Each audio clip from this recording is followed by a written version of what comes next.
प्रस्तुत है कृष्णचंद्र जी द्वारा लिखी कहानी मोहब्बत की पहचान। पहले दिन जब उसने बकार को देखा तो वो उसे देखती ही रह गई थी। अम्मा अस्मा की पार्टी में किसी ने उसे मिलवाया था। इनसे मिलो, ये बकार है। बकार उसके लिए मुकम्मल अजनबी था, मगर उस अजनबीपन में एक अजीब सी जान पहचान थी, जैसे बरसों या शायद सदियों के बाद आज वो दोनों मिली हों और किसी एक ही भूली हुई बात को याद करने की कोशिश कर रहे हों। दूसरी बार शाहिदा की कॉफ़ी पार्टी में मुलाकात हुई थी और इस बार भी बज़ाहिर उस बेगानगी के अंदर वही यगानगत उन दोनों को महसूस हो रही थी।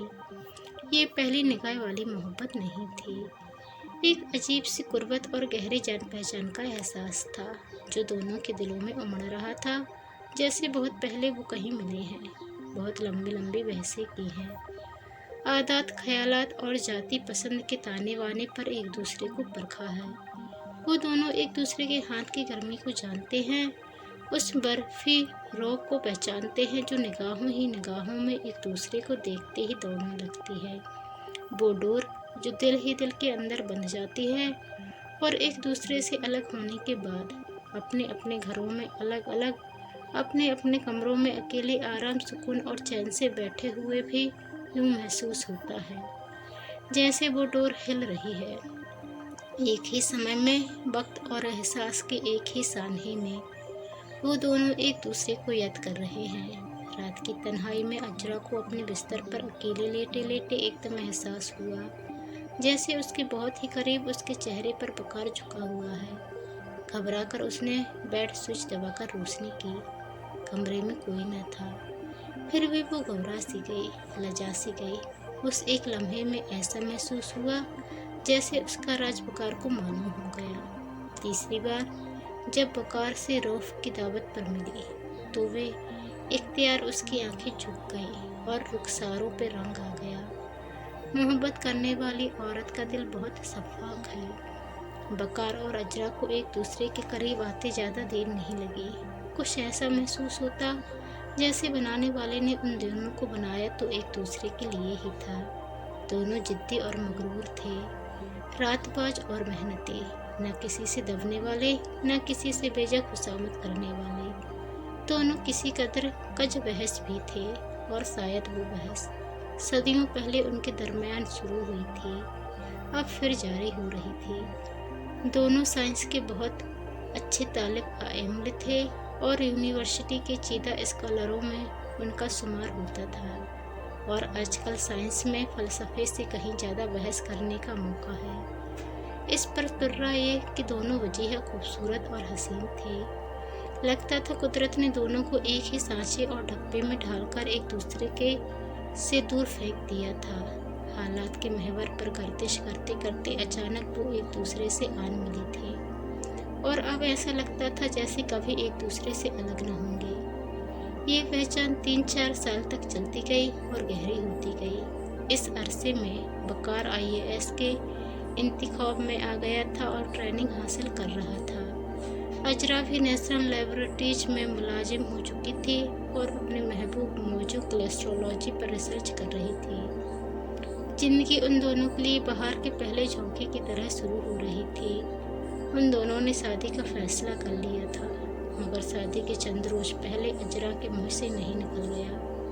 बरसों बाद आज भी जब वो वाक़े को याद करती है तो उसे उस नहीं पर हैरत तो नहीं होती, हाँ, इस नहीं पर जमे और पड़े रहने पर हैरत होती है। वो दोनों नेशनल पार्क के एक घने कुंज में घास पर दस्तरख्वान बिछाए खाना खा रही थी। दूर ऊपर कहीं सूरज था, बीच में चमेली की पीली पीली फूल थे, जिनके ओट में कहीं कहीं झील का नीला पानी एक शरीर बच्चे की तरह उन दोनों की तन्हाई में झांका जाता है। कोई कश्ती साहिल से गुजर जाती है, कोई प्यार करने वाली लड़की अपने चाहने वाले के बाजू पर सर रखकर हंस रही है। उसकी हंसी सफ़ेद बादल का एक टुकड़ा है।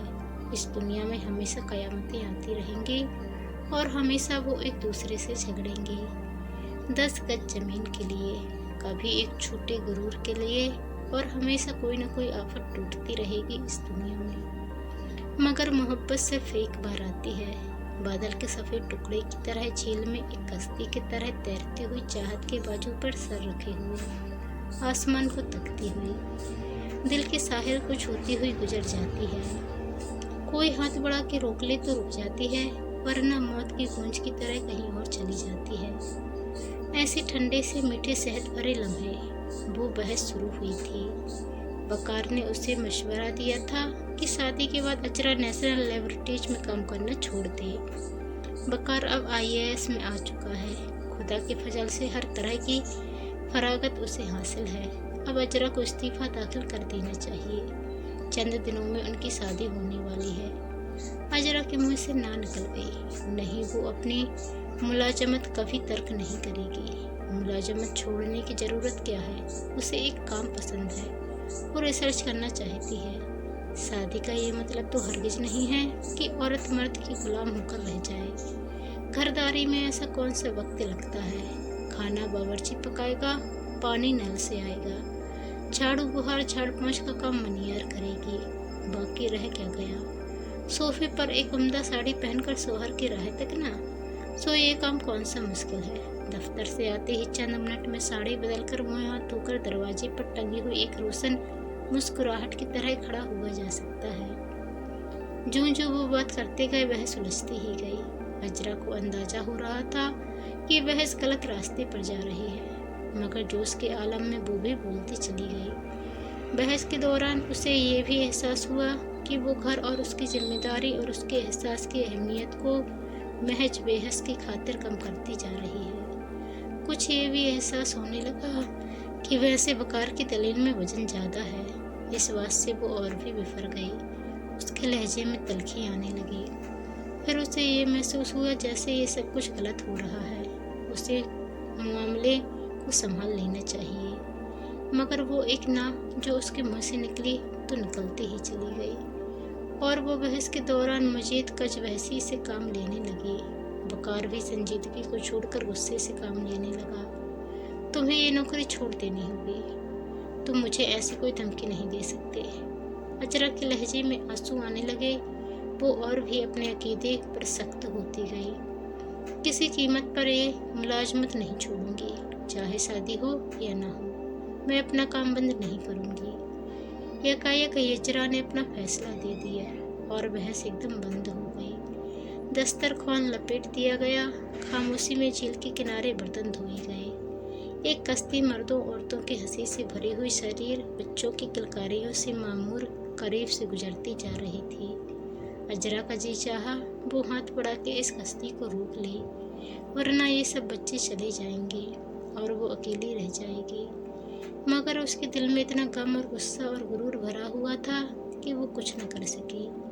टिफिन के एक खाली बर्तन को हाथ में लिए पानी में खंगालती रही और पानी एल्यूमिनियम की दीवारों से एक बेमायानी फिक्रे की तरह टकराता रहा। गाड़ी में भी उसे ख्याल आया कि वो बकार की बात मान जाए, अपनी जिद तर्क कर दे। एक कमजोर लम्हे का सहारा लेकर अपने आप को बकार की गोद में सर रख दे। मगर वो मुल्तजी लम्हा गुजर गया और वो चट्टान की तरह सख्त और मगरूर बनी अपनी सीट पर बकार से अलग बैठी रही, हत्ता ये कि उसका फ्लैट आ गया। बकार अलिफ और अजरा की शादी नहीं हुई। बकार अपनी पोस्टिंग पर तन्हा ही चला गया। अजरा ने भी किसी दूसरे बड़े शहर में ट्रांसफ़र करवा लिया। बहुत से साल गुजर गए, दिल बुझ सा गया। बकार अब भी अजरा को याद आता था। तन्हा रातों में, जिंदगी के उजाड़ और तवील लम्हों में बकरा की जुदाई बहुत खलने लगी। मर्द तो बहुत थे और 1000 तनख्वाह पाने वाली औरत के लिए मर्दों की क्या कमी हो सकती है।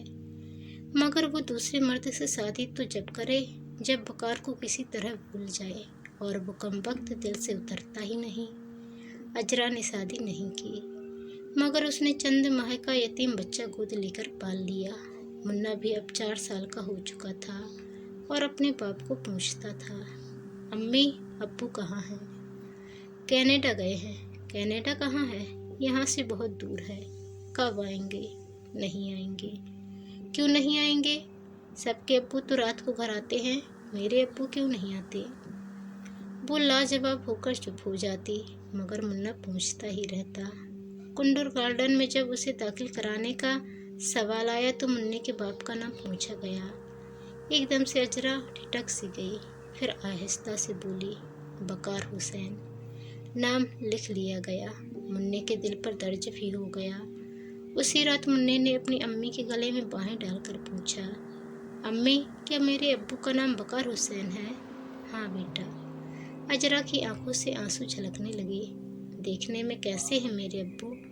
मुन्ने ने दूसरा सवाल किया। अजरा बात को ख़त्म करने की खातिर एक ट्रंक खोलकर उसमें से बकार की एक तस्वीर निकाल कर लाई और मुन्ने के हाथ में दे दी। मुन्ना देर तक उस तस्वीर को गौर से देखता रहा। फिर उसने अपने अब्बू की तस्वीर को अपने नन्हे से सीने से लगा लिया। फिर तस्वीर का मुंह चूमकर बोला, मेरे अब्बू, मेरे अब्बू। अजरा ने उसे जल्दी से गले लगा लिया और फूट फूट कर रोने लगी, मगर मुन्ना नहीं रोया, वो मर्द था। और जब अजरा के आंसू खत्म हो गए तो उसने गंभीर और संजीदा लहजे में अजरा से पूछा, अम्मी, क्या अब्बू तुमसे खफा हैं? अजरा ने आहिस्ता से इस बात में सिर हिलाया। मुन्ना देर तक अपनी अम्मी को गौर से घूरता रहा। उसके मासूम भोले चेहरे पर दोनों अबरुओं के दरमियान सूझ की एक गहरी लकीर बन गई थी। मुन्ने ने अपने गाल पर उंगली रखते हुए कहा, रो नहीं अम्मी, मैं जब बड़ा हो जाऊंगा तो मैं अब्बू के पास कनाडा लेकर चलूंगा। कनाडा? बकार तो हिंदुस्तान में था कहीं पर। उसे ये भी नहीं मालूम था कि अजरा कहाँ पर है। ये भी मालूम था कि कहीं पर उसके एक बेटा भी पैदा हो चुका है। ये भी नहीं मालूम था कि उस बच्चे ने अपने कमरे में दीवार पर उसकी तस्वीर टांग ली है और उससे बातें करता है। बकार को ये सब कुछ मालूम नहीं था, मगर शादी उसने भी नहीं की। अभी जख्म भरा नहीं था। कुछ ये भी महसूस होता था कि जो औरत इस दुनिया में उसके लिए थी, जो सही मायनों में उसकी साथी हो सकती थी, उसको उसने अपनी जिद में खो दिया।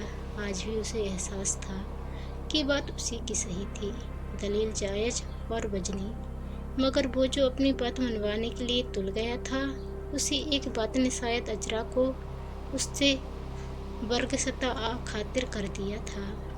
वो अगर उसकी मुलाजमत तर्क करने पर इस कदर इसरार न करता तो यकीनन अजरा भी इतनी जिद न करती। मुमकिन था कुछ अरसे के बाद खुद ही छोड़ देती, या बच्चा होने के बाद तो जरूर ही खुद से ये मुलाजमत छोड़ देती। एक जरा सी बात के लिए अपने मर्द के बेहुदा खुदी की खातिर बकार ने अपनी मोहब्बत को ठुकरा दिया था। ये एहसास दिन ब दिन बढ़ता जा रहा था।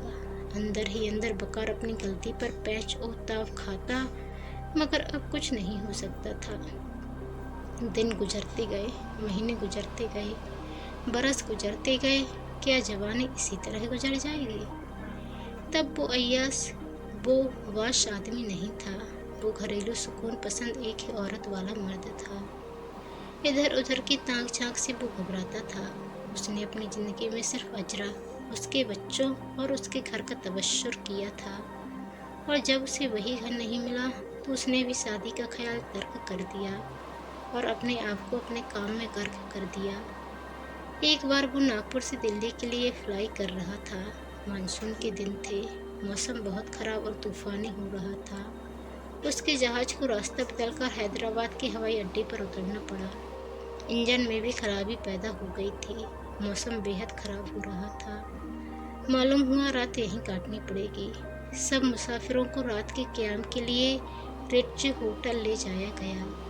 हैदराबाद आने का उसे मौका मिला था। चाय पीकर वो बाहर निकल खड़ा हुआ। हवा में झक्कड़ और खुनकी के आसार थे। कसीफ बादलों की गिरही सिलवटों में डूबते हुए सूरज की सुर्खी थी। सड़क पर घास, तिनके और इमली के सुख से पत्ते उड़ रहे थे। वकार ने अपने कोट के कॉलर ऊंचे कर लिए और उस सड़क पर हो लिया जो एक ऊंची पहाड़ी चट्टान के किनारे किनारे अपना रास्ता काटती हुई नीचे को जाती थी।